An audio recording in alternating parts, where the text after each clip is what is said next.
Since 2015, I've helped men to lose fat. And in all that time, the most common question I got was, what do I need to do to lose fat? But that's the wrong question. The right question is, who do I need to become to lose fat? Look at Ethan Suplee. Look at this incredible transformation. Now, he has said himself, and I quote, "I had to get rid of the idea that food was the culprit and work more heavily on thinking about what behaviors of mine were contributing to this condition." Before the condition, we have the behavior. But before the behavior, we have the identity. And this is what we address in the Apex Dad. Your first step is do the scorecard. Link is below. 3 minutes, instant results, and well over 100 fellas have done it. So if there's one thing you should take away from this talk, let it be this. Set a goal to get lean. Not for the number on the scale, but for the person you'll become in the process. Forget about buying the supplements, the pills, cutting the carbs, because life is going to happen. Kids parties, dinner parties, holidays, and then you fall off the wagon and you think, oh, I've messed up again. Because the truth is, food is not the enemy. The enemy is within. The problem isn't the piece of cake. It's what you believe about yourself the moment after you eat it. It's a condition. It's temporary and it can change. Now you might be thinking, well, Ethan Suplee, that's an extreme example, an incredible achievement. I've just got a bit of a dad bod. I get a little bit of extra timber around the middle. Fair enough. You might be thinking, I haven't got a problem. Well, firstly, why are you watching this? Because you could be doing anything else. And secondly, think about it. Do you finish a hard day at work and reward yourself with food or beer or wine? Do you finish a hard week, Friday night? You're looking forward to that dopamine release, the crash at the end of the day. Because that is how we take the edge off in modern life. As we get older, as we have a wife, kids, we know less and less people. So we need a release. We need that switch off. And that comes from highly palatable foods.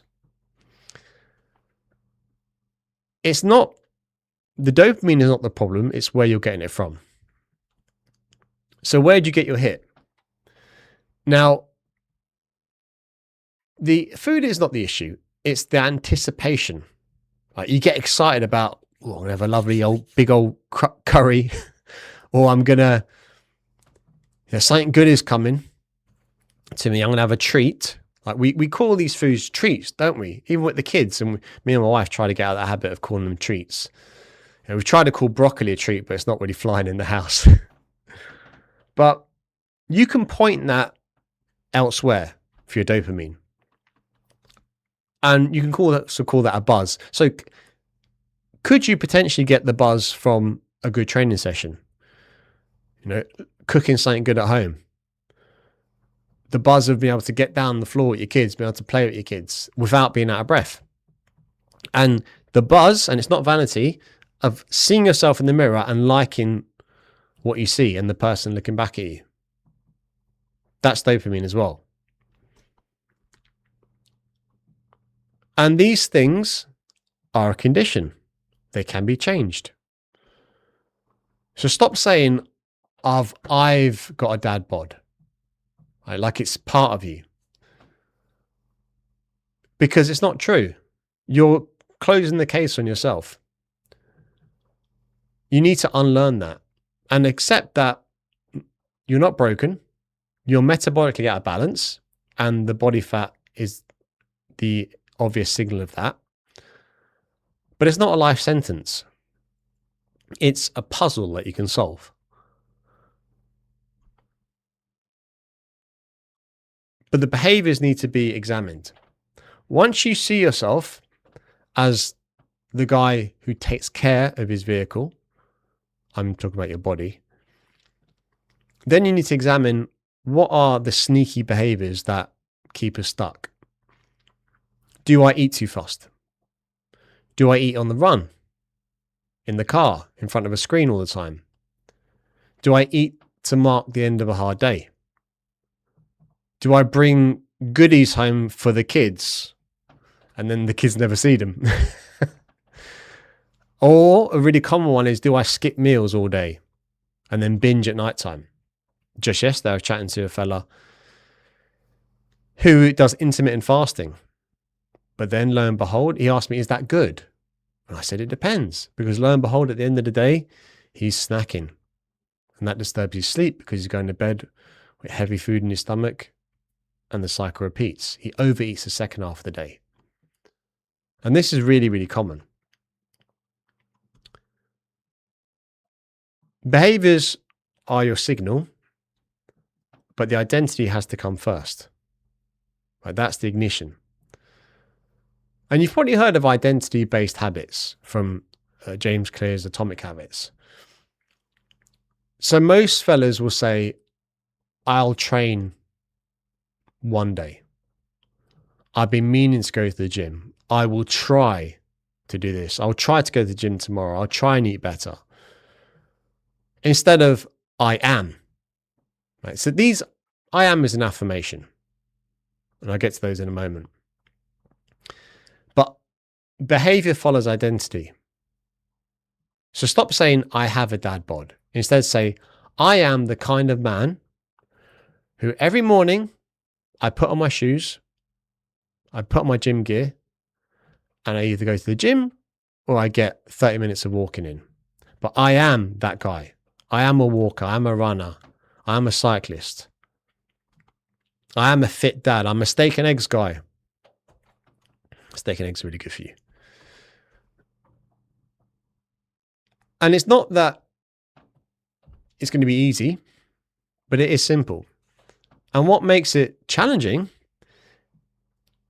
is our environment, because we are a product of our environment. For example, the biscuit tin, the biscuit cupboard has more power over us, especially late at night.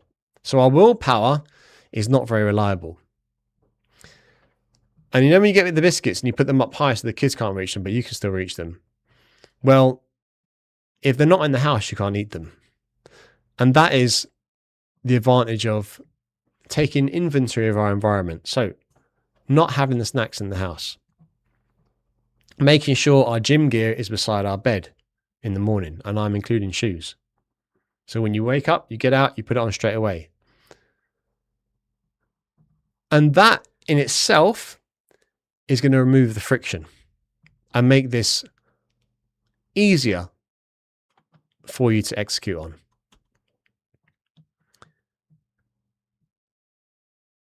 You have to believe that you are that guy.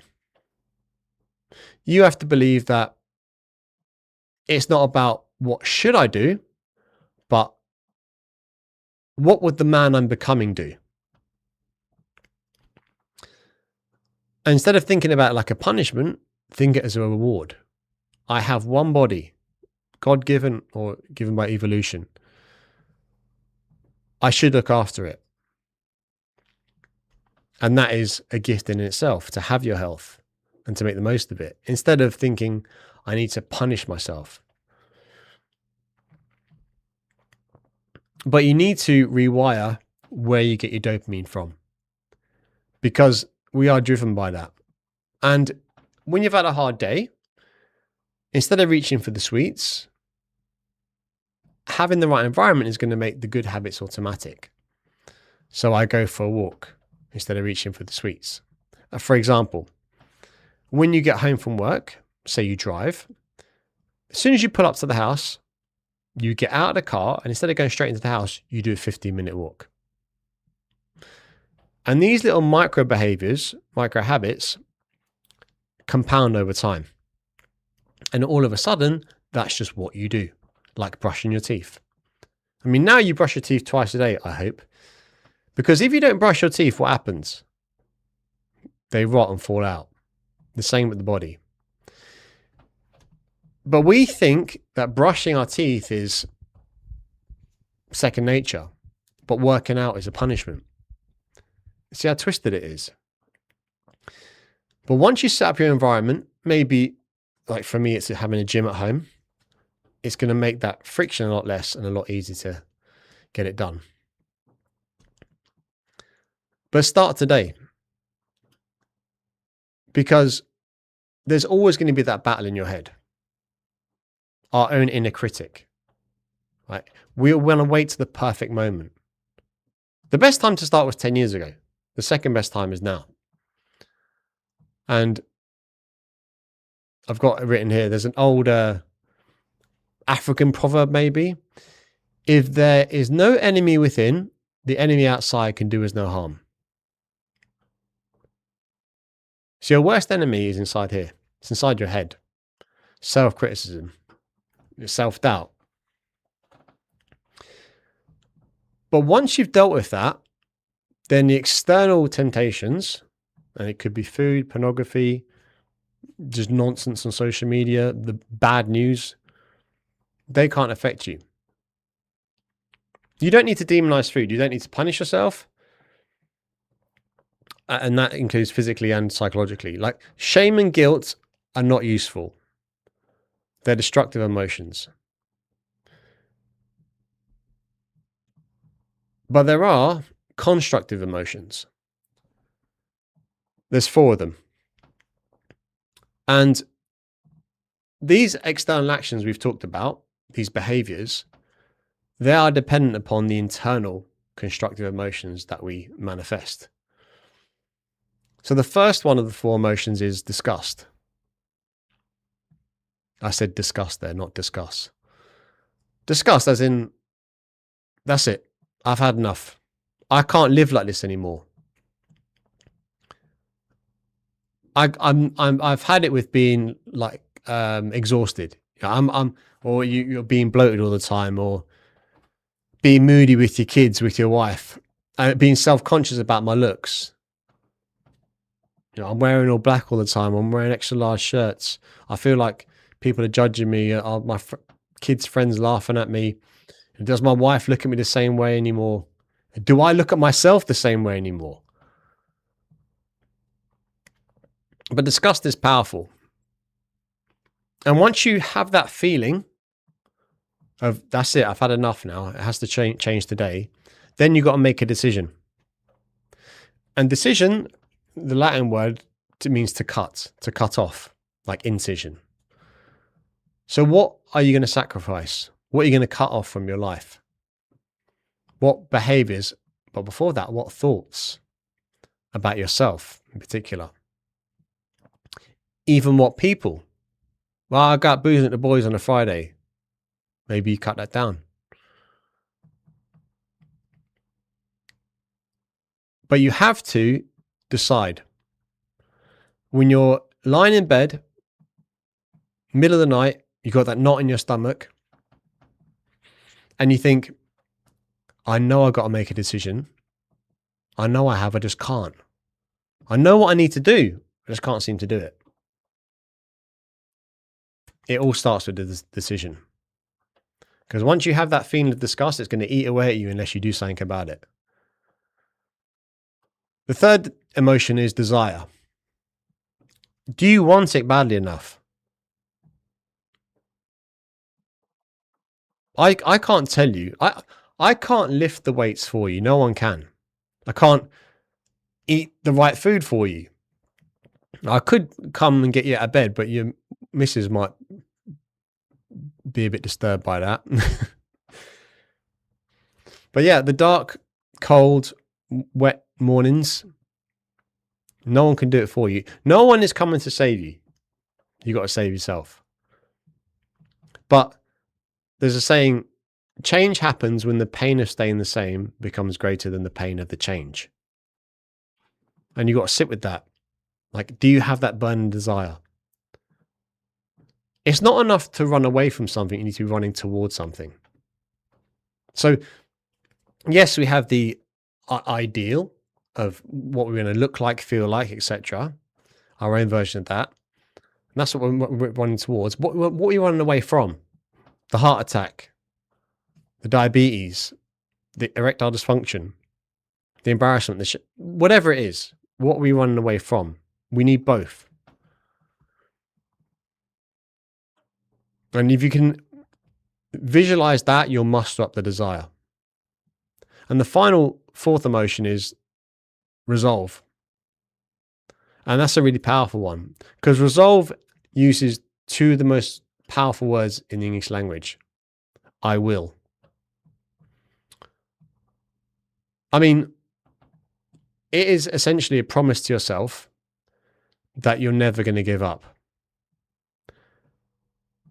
And if you think about human nature, you got kids, probably like I have.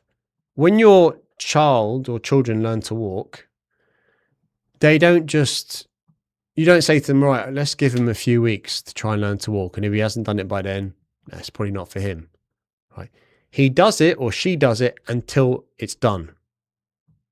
And that is in our nature to win that struggle. So the resolve in you should be the same. It's a promise to yourself that you're not going to give up. Once you have those emotions embedded in you and you feel that burn, then you've got to take action.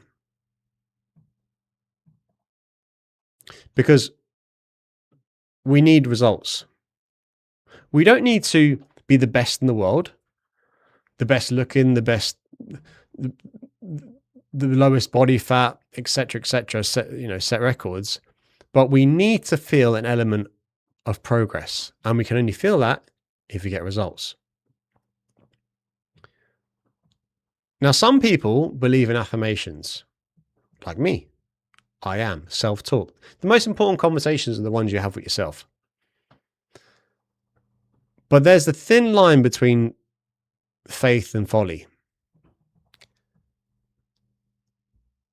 Affirmations without discipline are delusions. And there's nothing worse than delusions. Like a 40-year-old fella who thinks he's 20, but he looks 60. You need action. So I'll leave you with this. There's 4 questions you've got to ask yourself.